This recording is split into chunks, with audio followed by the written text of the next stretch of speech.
The history of Kansas, argued historian Carl L.Becker a century ago, reflects American ideals. He wrote, "The Kansas spirit is the American spirit double distilled. It is a new grafted product of American individualism, American idealism, American intolerance. Kansas is America in microcosm. Located on the eastern edge of the Great Plains, the U.S. state of Kansas was the home of nomadic Native American tribes who hunted the vast herds of bison. The region was explored by Spanish conquistadors in the 16th century. It was later explored by French fur trappers who traded with the Native Americans. Most of Kansas became permanently part of the United States in the Louisiana Purchase of 1803. When the area was opened to settlement by the Kansas-Nebraska Act of 1854, it became a battlefield that helped cause the American Civil War. Settlers from north and south came in order to vote slavery down or up.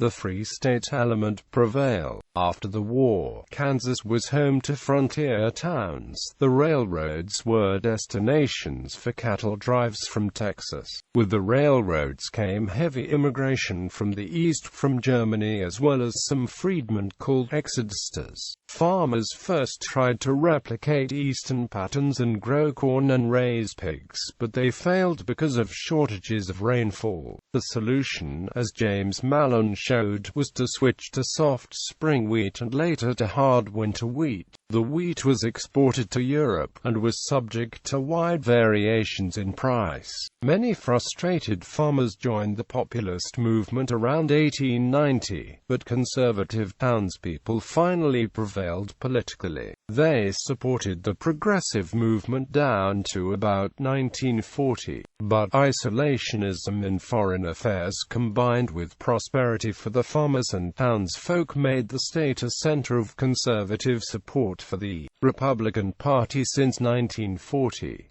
Since 1945, the farm population has sharply declined and manufacturing has become more important, typified by the aircraft industry of Wichita. Prehistory. The Paleo-Indians and archaic peoples. According to the best archaeological and geological evidence available, Paleolithic mammoth hunting families moved into northwestern North America from Northeast Asia sometime around the end of the Paleolithic by various means. Around 7000 BC, these immigrants entered into North America, reaching Kansas.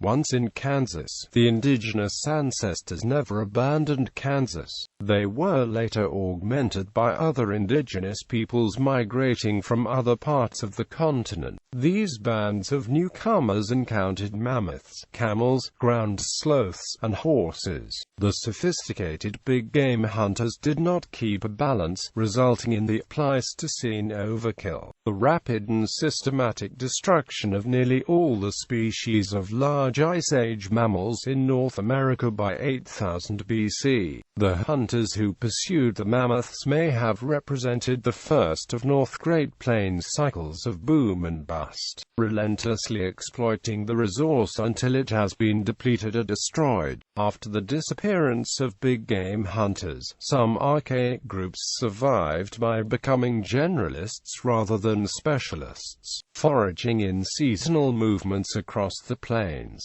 The groups did not abandon hunting altogether, but also consumed wild plant foods and small game. Their tools became more varied, with grinding and chopping implements becoming more common, a sign that seeds, fruits, and greens constituted a greater proportion of their diet. Also, pottery-making societies emerged. Introduction of agriculture. For most of the archaic period, people did not transform the natural environment in any fundamental way. The groups outside the region, particularly in Mesoamerica, introduced major innovations, such as maize cultivation. Other groups in North America independently developed maize cultivation as well. Some archaic groups transferred from food gatherers to food producers around 3 3,000 years ago. They also possessed many of the cultural features that accompany semi-sedentary agricultural life: storage facilities, more permanent dwellings, larger settlements, and cemeteries or burial grounds. El Cortalayo was the northernmost Indian pueblo. This settlement is the only pueblo in Kansas from which archaeological evidence has been recovered. Despite the early advent of farming, late archaic groups still exercised little control over the natural environment. Wild food resources remained important components of the diet even after the invention of pottery and the development of irrigation. The introduction of agriculture never resulted in the complete abandonment of hunting and foraging, even in the largest of archaic societies. Early European exploration and local tribes. In 1541, Francisco Vázquez de Coronado, the Spanish conquistador, visited Kansas,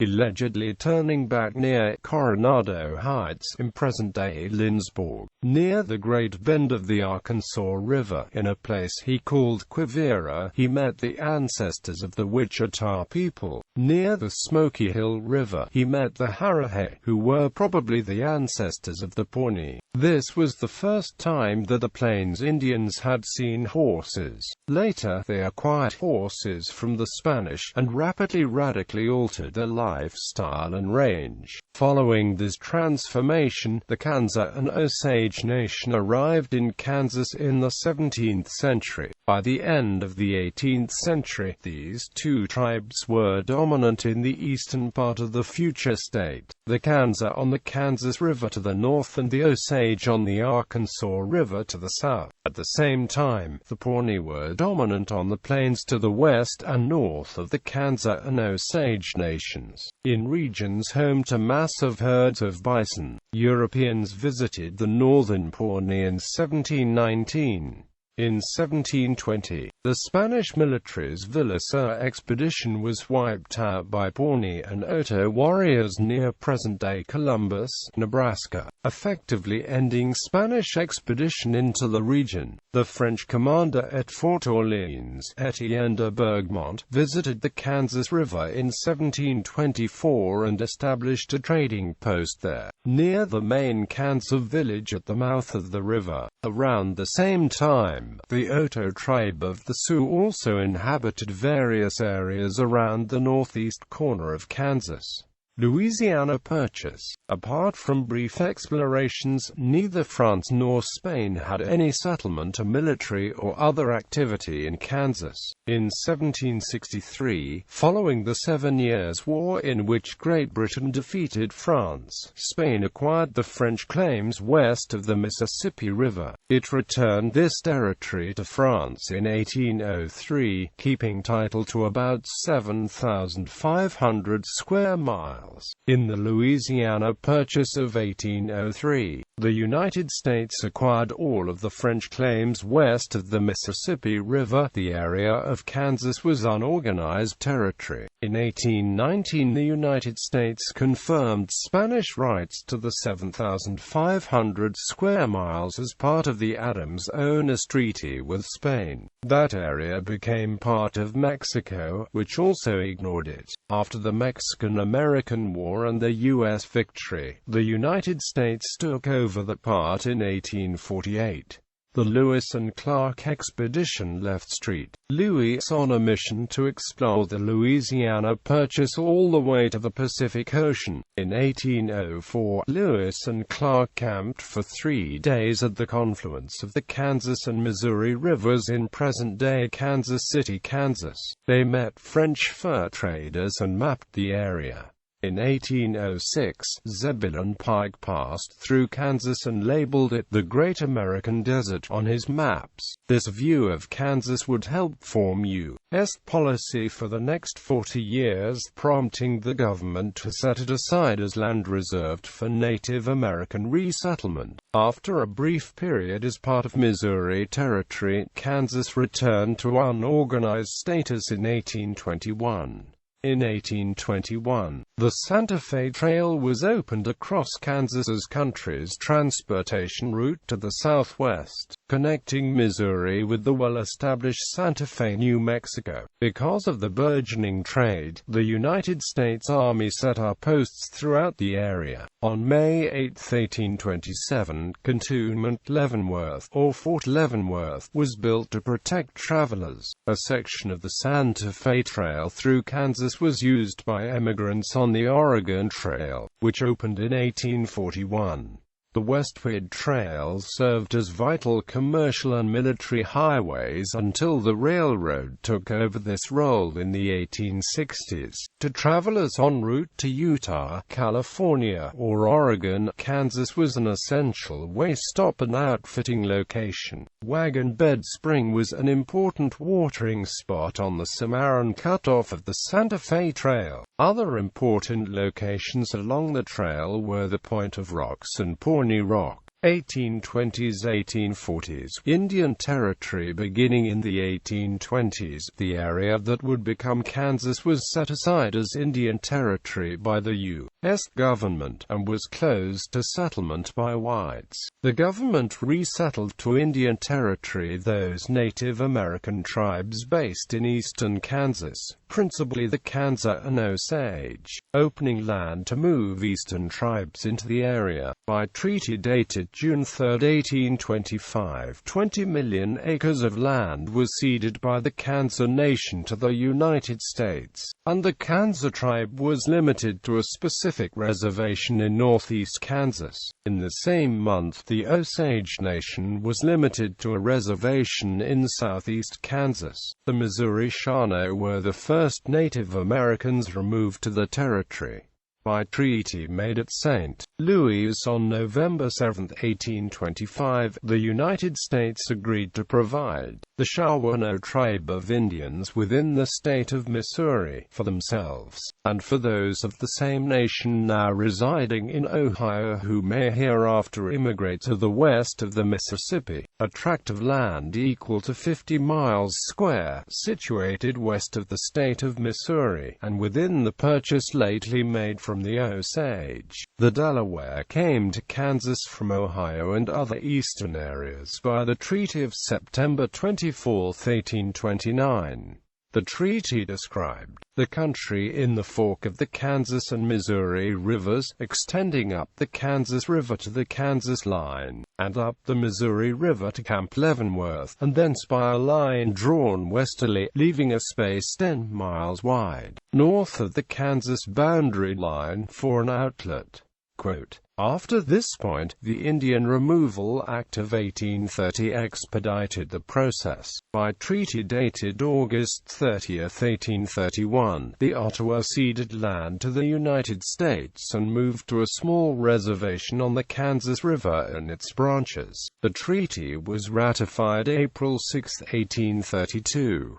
On October 24, 1832, the U.S. government moved the Kickapoos to a reservation in Kansas. On October 29, 1832, the Piankashaw and W.E. agreed to occupy 250 sections of land, bounded on the north by the Shawano, east by the western boundary line of Missouri, and west by the Kaskaskia and Peoria peoples. By treaty made with the United States on September 21, 1833, the Oto tribe ceded the country south of the Little Namaha River. By September 17, 1836, the Confederacy of the Sac and Fox, by treaty with the United States, moved north of Kickapoo. By treaty of February 11, 1837, the United States agreed to convey to the Potawatomi an area on the Osage River, southwest of the Missouri River. The tract selected was in the southwest part of what is now Miami County. In 1842, after a treaty between the United States and the Wyandots, the Wyandot moved to the junction of the Kansas and Missouri rivers. In an unusual provision, 35 Wyandot were given floats in the 1842 treaty ownership of sections of land that could be located anywhere west of the Missouri River. In 1847, the Potawatomi were moved again to an area containing 576,000 acres, being the eastern part of the lands ceded to the United States by the Kansas tribe in 1846. This tract comprised a part of the present counties of Potawatomi, Waubonsee, Jackson and Shawnee.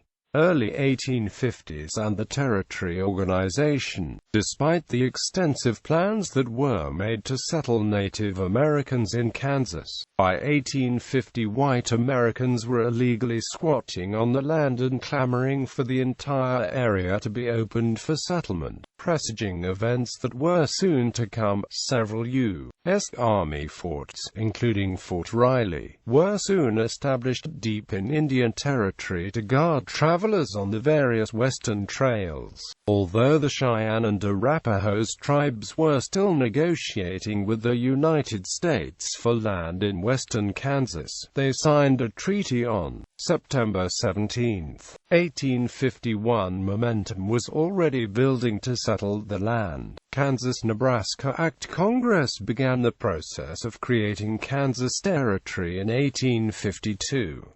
That year, petitions were presented at the first session of the 32nd Congress for a territorial organization of the region lying west of Missouri and Iowa. No action was at the time taken. However, during the next session on December 13, 1852, a representative from Missouri submitted to the House a bill organizing the territory of Platte, all the tract lying west of Iowa and Missouri, and extending west to the Rocky Mountains. The bill was referred to the United States House Committee on Territories and passed by the full U.S. House of Representatives on February 10, 1853.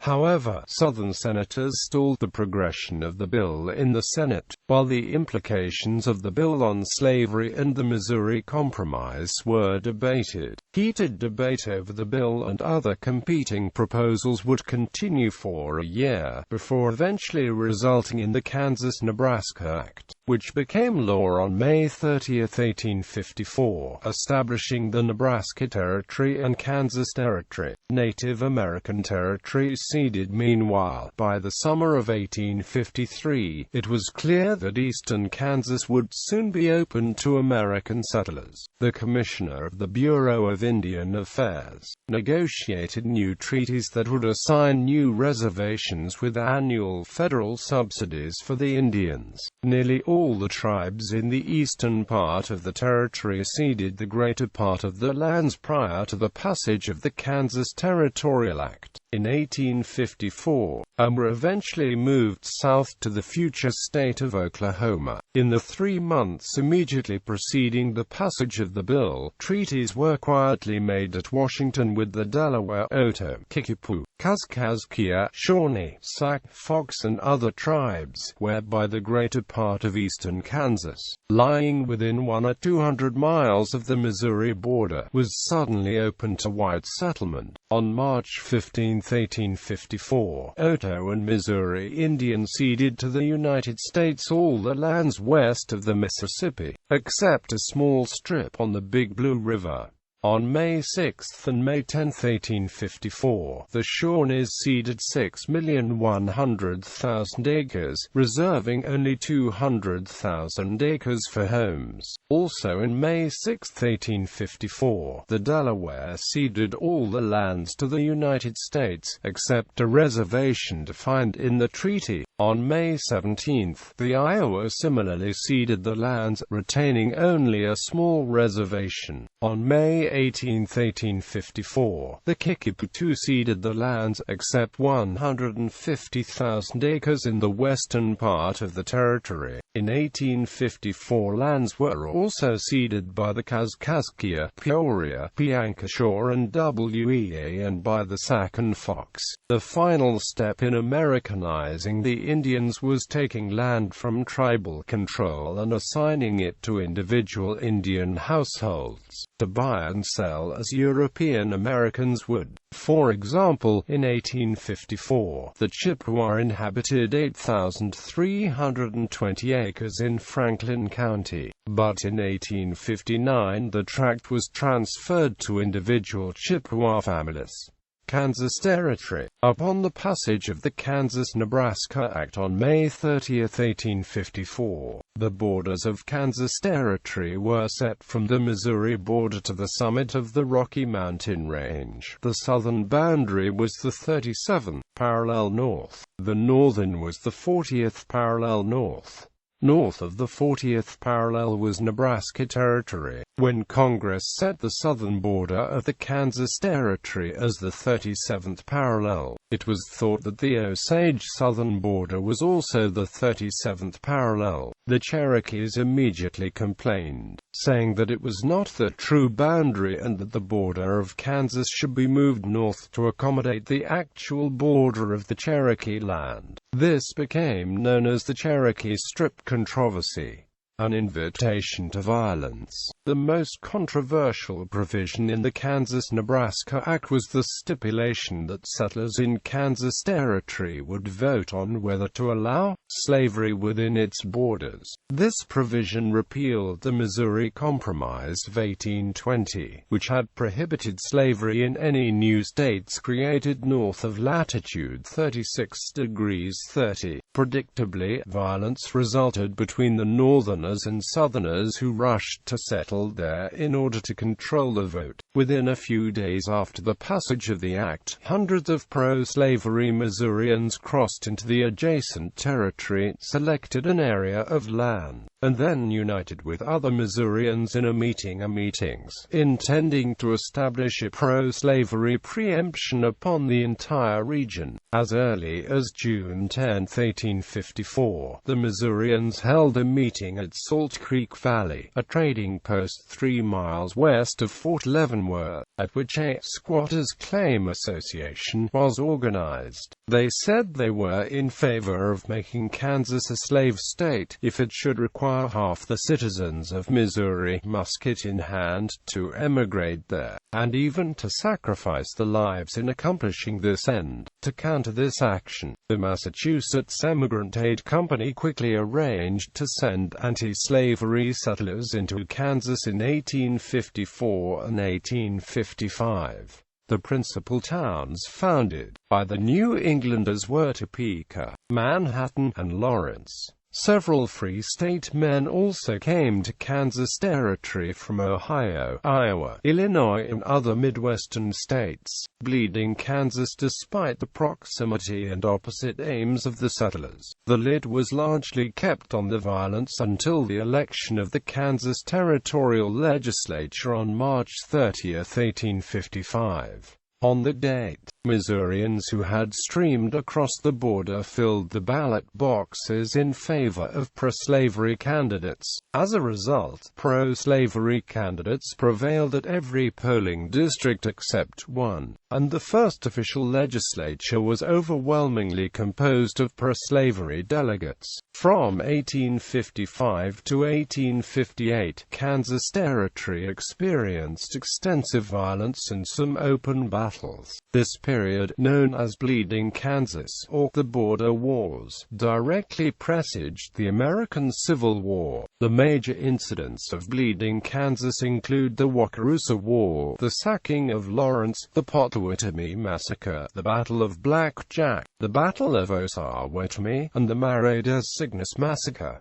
Wakarusa War. On December 1, 1855, a small army of Missourians, acting under the command of Douglas County, Kansas Sheriff Samuel J. Jones, laid siege to the Free State stronghold of Lawrence, Indiana, what would later become known as the Wakarusa War. A treaty of peace negotiation was announced amid much disorder and cries for the reading of the treaty shortly afterwards. It quelled the disorder and its provisions were generally accepted. Sacking of Lawrence. On May 21, 1856, pro-slavery forces led by Sheriff Jones attacked Lawrence, killing 2 men, burning the Free State Hotel to the ground, destroying 2 printing presses, and robbing homes. Potawatomi Massacre. The Potawatomi Massacre occurred during the night of May 24 to the morning of May 25, 1856.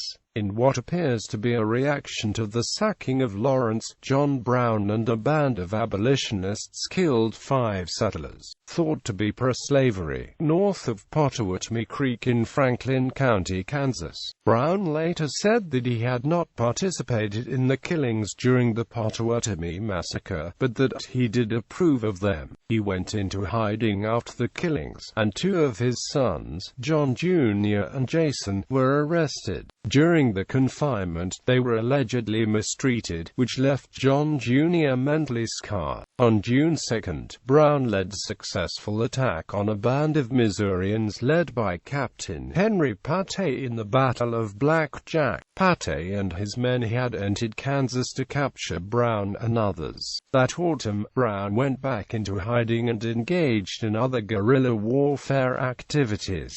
Territorial constitutions. The violently feuding pro-slavery and anti-slavery factions tried to defeat the opposition by pushing through their own version of a state constitution that would either endorse or condemn slavery.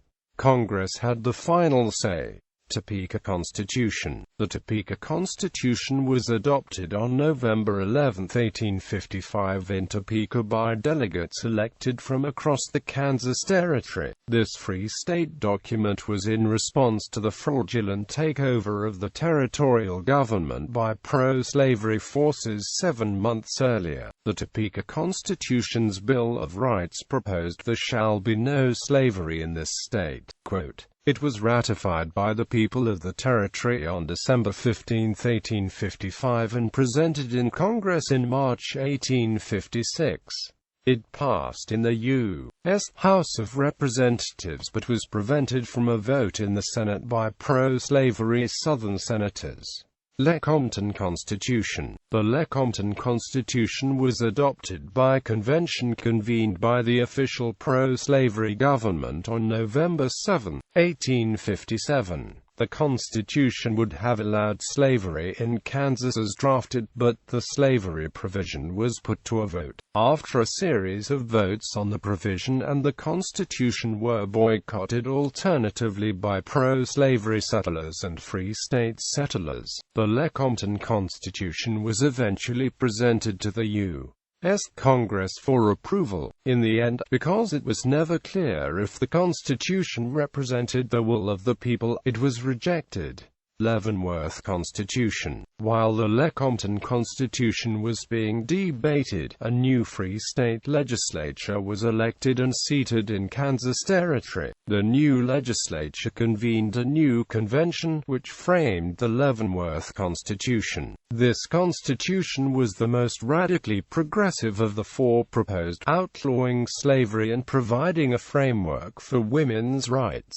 The Constitution was adopted by the convention at Leavenworth on April 3, 1858, and by the people at an election held May 18, 1858. President Buchanan sent the Lecompton Constitution to Congress for approval. The Senate approved the admission of Kansas as a state under the Lecompton Constitution, despite the opposition of Senator Douglas, who believed that the Kansas referendum on the Constitution, by failing to offer the alternative of prohibiting slavery, was unfair. The measure was subsequently blocked in the House of Representatives, where Northern congressmen refused to admit Kansas as a slave state. Senator James Hammond of South Carolina characterized this resolution as the expulsion of the state, asking, "If Kansas is driven out of the Union for being a slave state, can any Southern state remain within it with honor?"